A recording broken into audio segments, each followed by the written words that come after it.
Welcome back, everyone. It's Charlie. James Gunn just announced he's cast his new Brainiac of the DCU for Superman 2, the Man of Tomorrow movie. It's Lars Eidinger, who New York Times described as the best German actor you have never heard of. Unless you live in Germany, then you probably know all about him. Because he used the Gary Frank version of Brainiac to make the announcement, he also might use that as visual inspiration for what live-action DCU Brainiac looks like.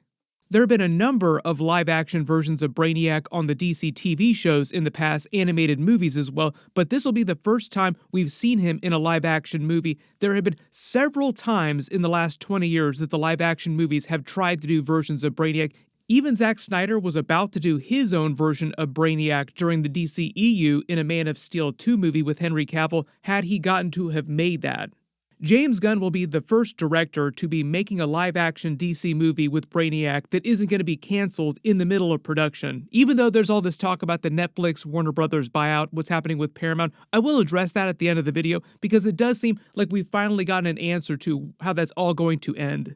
James Gunn also said that at one point when he was developing the first Superman movie, he thought about using Brainiac for the main villain, not Lex Luthor, but then just decided to wait, I assume now, for the second movie. Like, oh, that's too much, we'll just save him for the next Superman movie, and now we're here. Cut to a couple years later, boom, here he is.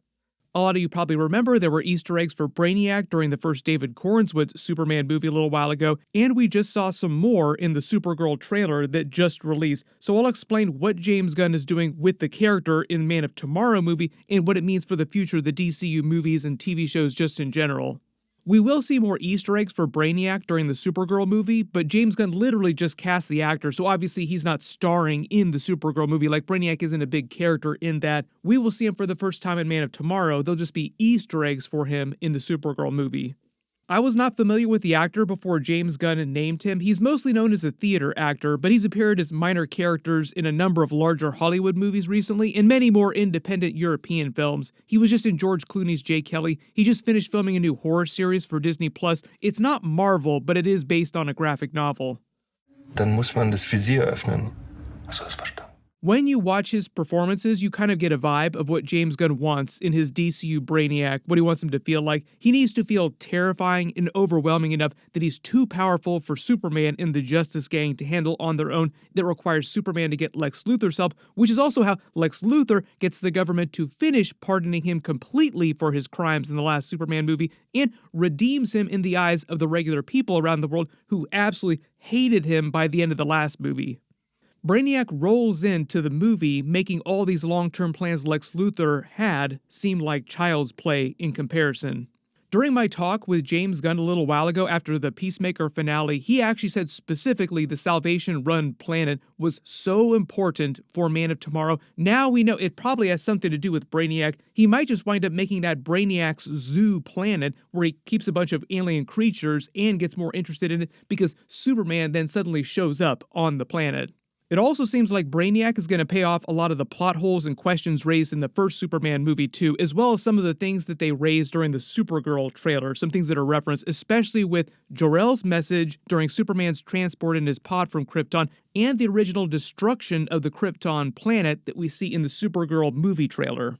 One of the cool things about the comic book that they're adapting for the Supergirl movie, Woman of Tomorrow, is that she specifically flashes back remembering Krypton's destruction because she was alive and watched that all go down. She was about 14 years old when Krypton was destroyed. Brainiac has a number of different backstories across the comics. There have been a couple retcons, but in a lot of them, he was either directly responsible or in other cases complicit with the destruction of Krypton itself, mostly to do with the stealing of Kandor, the bottle city of Kandor. Most of the live-action versions of Brainiac you've seen on all the different TV shows over the years, like the Smallville version of Brainiac, the new Krypton version of Brainiac on that TV series on the Sci-Fi Channel, those are all the first evil version of Brainiac. By the time we get to the Arrowverse version of Brainiac, it's Brainiac 5.0 on the Supergirl TV show, and it's a future version of the character who's turned good and works with a legion of superheroes and is in a relationship with Supergirl in the comics a lot too, and the animated movies and the TV shows. This version that James Gunn is doing is just going to be the Brainiac 1.0, the original evil version of the character, just because this is the first time we'll see him in the DCU. So it's really too soon for James Gunn to show like 10 different future versions of Brainiac. Like, we don't need to see Brainiac 13 yet. Probably the biggest reason why Brainiac as a character is more relevant just in terms of why you would use him in a movie now is because we are in real life in the age of AI. Like, it's such a huge AI boom around the world. People are worried about it. People are excited about it at the same time. It is crazy. In the comics, Brainiac was originally a Kaluan artificial intelligence created by a scientist for the purposes of just acquiring more scientific knowledge. He traveled through space, learning things about species all over the universe, studying them, using robotic drones to capture living organisms, pieces of different cultures to learn about them, adding them to his collection, eventually doing that with the bottle city of Kandor on Krypton. Krypton, your world is mine. One of the more famous recent Brainiac stories is the Jeff Johns Brainiac story, where he basically comes to Earth and wants to dissect Superman and learn from his brain, basically just learning everything he can about Kryptonians from Superman.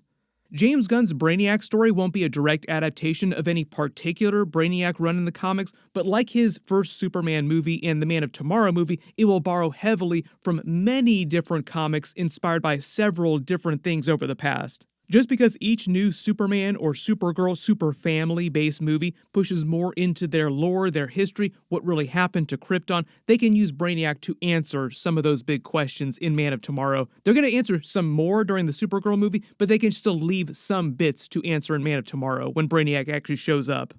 He can also just say that Brainiac was the real reason for Krypton's destruction, because what makes more sense, an ancient, hyper-advanced scientific race taken down by climate change deniers, or Brainiac was responsible for everything? Jor-El, realizing almost too late, but was able to save Superman in his pod, and in the Supergirl trailer what we're seeing is her father, Zor-El, Jor-El's brother, saving Argo City, their city, by placing it under a dome so that when Krypton breaks apart, the planet breaks apart, the chunk that is Argo City is just preserved under the dome and just floats through space like a raft. But in the Supergirl trailer, this is a good visual example of what it would look like when Brainiac steals Kandor. He shrinks it too and puts it on his ship. Or it can just use the Pocket Universe technology, the same type of but more advanced version of technology that Lex Luthor and Peacemaker are using. They could also say that Brainiac created the alternate dimension device that Peacemaker stole from the alien during the Peacemaker backstory. There were a lot of people that were wondering if Peacemaker's multiverse key was actually just a mother box and they were going to connect it to Darkseid. Then James Gunn said that he wasn't doing the Darkseid part of the Salvation Run backstory in the comics because Darkseid uses it as a training planet for Apocalypse. When I talked to him, though, he said that Salvation Planet was critical to the plot of Man of Tomorrow, and if Brainiac is the main villain, he can just say that Brainiac is behind the Salvation Planet and behind the multiverse key, the multiverse technology that Peacemaker and now Lex Luthor and the government control, like Rick Flag and Argus. This can also be how Brainiac learns about Superman's existence because Lex Luthor winds up being able to actually get him to the Salvation Planet, either to try and save people, or he winds up on the planet somehow, and then Brainiac picks up on that, like, oh, bing, Kryptonian, I need to grab that. Brainiac can also be the reason why Jor-El's message to Superman was damaged in the first place. A piece of Brainiac's programming could have just embedded itself in Superman's pod and his Kryptonian supercomputer when the Kryptonian robots built it. James Gunn made a real big deal about that Kryptonian supercomputer. It just feels like a really easy in for Brainiac, who is alien artificial intelligence. Superman. He sees the good in everyone. And I see the truth. James Gunn has not said whether or not Millie Alcock's Supergirl is going to be in the Man of Tomorrow movie, but Millie Alcock said that she filmed a scene with David Cornswit's Superman. He was in his Superman suit, but she was not in her Supergirl suit for the Supergirl movie entirely in Kryptonian. Like, they have a conversation with each other just in Kryptonian, and it sounds like it might wind up at the end of the movie when she returns to Earth after she helps Ruthie. Also, because she was alive for Krypton's destruction and watched that go down, she can actually tell Superman about Brainiac. She can know about him. DC also filed a trademark for the Salvation Run name so they can use it in a movie, so my theory is that James Gunn also might want to develop a Suicide Squad type of movie with the villains on the Salvation Planet being stuck there, so we'll see what they wind up doing with that in the future. But James Gunn can also adapt a version of this new Krypton storyline in the future where Superman is able to save the bottle city of Kandor, bring it back so that he and Supergirl are no longer the last Kryptonians living in the universe. And she actually talks about that during the Supergirl movie. There's only 2 of us left. Technically, that's not true because Brainiac has a whole city of you just shrunk down. They can just use that, the new Krypton stuff, for more future super family movie plot. James Gunn said that he had a 4-movie arc for Superman planned, David Cornswood's version. They can just use new Krypton stuff for a 3rd movie. And my early assumption is that that 4th last movie would probably be a Justice League team-up crossover of some kind down the road. Everyone post all your reactions in the comments below and let me know what you want them to do with Brainiac after this going forward in the DCU. Because obviously this won't be the absolute end of Brainiac, like they're not going to do him as a one-and-done kind of villain. Superman and Lex Luthor are probably able to defeat him, and then he comes back in the future as Brainiac 2.0, like a completely different version of the character at some point in some other movie or some other TV show. This would also be the path to setting up the idea of Brainiac 5, Legion of Superheroes in the DCU movies, and a Supergirl movie crossover in the future. Like if they want to do a Supergirl 2 movie, they can do a Legion of Superheroes movie with her. When it comes to all the Netflix, Warner Brothers, Paramount buyout stuff, all the different companies trying to buy Warner Brothers and DC, it looks like it is going to be Netflix buying them long term. I already did a much bigger video about what their plans are, what they've said about it, so I'll link it at the end of this. Everybody click here for that video, and click here for all my Avengers Doomsday teaser trailers that they've been leaking out from the theaters the last couple of days. Thank you so much for watching, and I'll see you guys in the next one.